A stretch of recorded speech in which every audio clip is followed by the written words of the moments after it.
Biblioteca dos Pioneiros. Uma breve exposição dos anjos de Apocalipse 14. Por James White. Primeiro anjo. E vi outro anjo voar pelo meio do céu, e tinha um evangelho eterno para proclamar aos que habitam sobre a terra, e a toda nação, e tribo, e língua, e povo, dizendo em alta voz: Temei a Deus e dai-lhe glória, porque é chegada a hora do seu juízo, e adorai aquele que fez o céu, e a terra, e o mar, e a fonte das águas. Esta proclamação não se refere apenas ao juízo, mas também à hora, período ou tempo do juízo. Aplica-se apropriadamente à proclamação do juízo iminente, que foi dado à geração atual, e não pode ser aplicada a qualquer outro período da Igreja. Dizemos que a mensagem deste anjo não pode ser aplicada adequadamente à pregação dos apóstolos, porque eles não pregaram que o período do juízo havia chegado.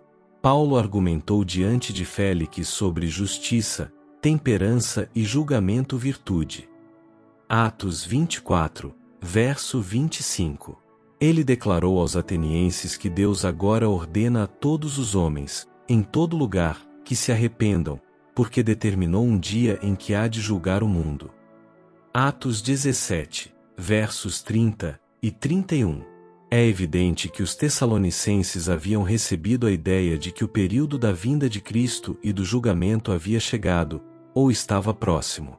Mas Paulo corrigiu esse erro, como se verá no texto seguir, que copiamos de sua segunda epístola a eles.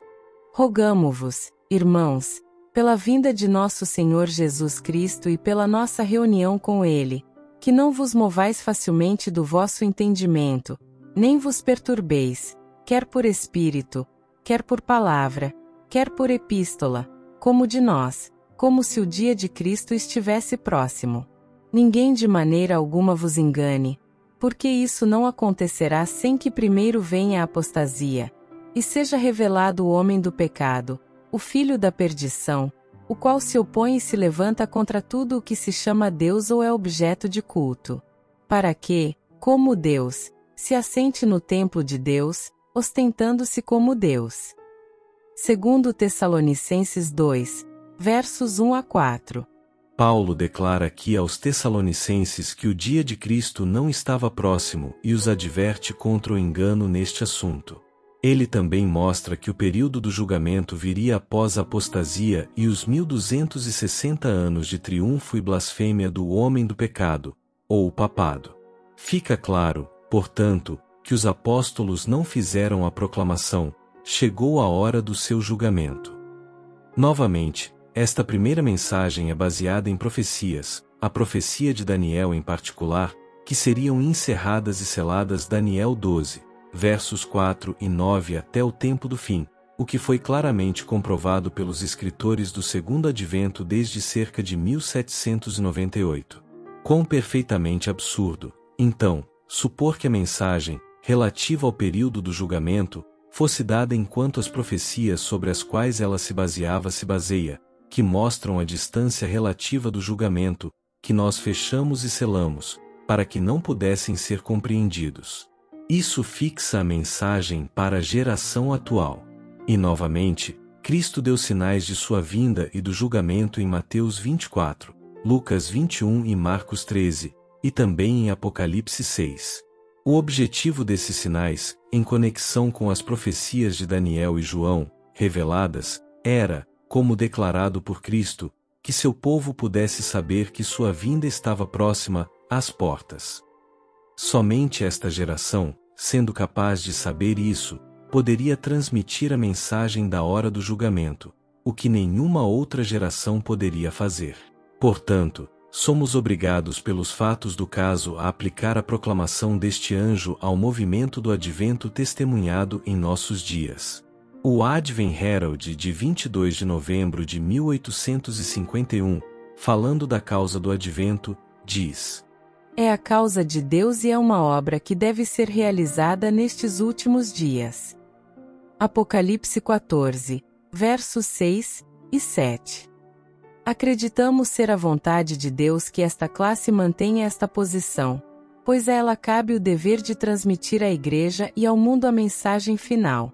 chegou a hora do seu julgamento.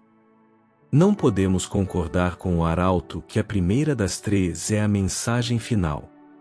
Não pode ser a última, porque duas mensagens distintas a seguem, antes do Filho do Homem tomar o seu lugar na nuvem branca. Mas cremos plenamente que isso se aplica à proclamação passada do advento. Mas alguns, que professam aguardar diariamente a vinda de Cristo e dizem, ele pode vir hoje ou a qualquer momento, objetam a visão de que o primeiro anjo se cumpriu no passado, pois pensam que o evangelho eterno do reino vindouro ainda não foi pregado de forma suficientemente ampla para cumprir a profecia de Apocalipse 14, versos 6 e 7. Mas se a profecia não se cumprir, então certamente não devem esperar o advento agora. Aqueles que buscam a conversão do mundo não podem esperar a vinda de Cristo agora, nem aqueles que buscam uma difusão muito mais ampla da mensagem do primeiro anjo devem professar estar aguardando o segundo advento, até que essa obra seja realizada. Mas quando olhamos para o poderoso movimento passado relativo à vinda e ao reino de Cristo, vemos a profecia cumprida, a grande obra realizada. Professores e editores do Advento testificaram que Apocalipse 14, versos 6 e 7 foi cumprido. A Voz da Verdade, de dezembro de 1844, diz: nenhum caso pode ser demonstrado mais claramente com fatos do que o fato de que esta mensagem foi levada a todas as nações e línguas debaixo do céu nos últimos anos, na pregação da vinda de Cristo em 1843 ou em data próxima. Por meio de palestras e publicações, o som se espalhou por toda a terra, e a palavra, até os confins do mundo. Nossos irmãos adventistas sabem muito bem que, por volta do ano de 1840 a 1844, a mensagem da hora do juízo foi transmitida com sucesso e poder surpreendentes, e que a mente do público foi tocada por ela. Eles também sabem que a mensagem deixou de prender a atenção do público, que o mundo e a igreja adormeceram para o assunto e que aqueles que professam estar pregando esta mensagem agora perderam a energia e o poder que antes possuíam. Com esses fatos diante de nós, não temos razão para esperar que a mensagem do primeiro anjo prenda novamente a mente do público. E aqueles que buscam uma proclamação muito mais ampla desta mensagem do que o movimento anterior, podem muito bem buscar a conversão do mundo.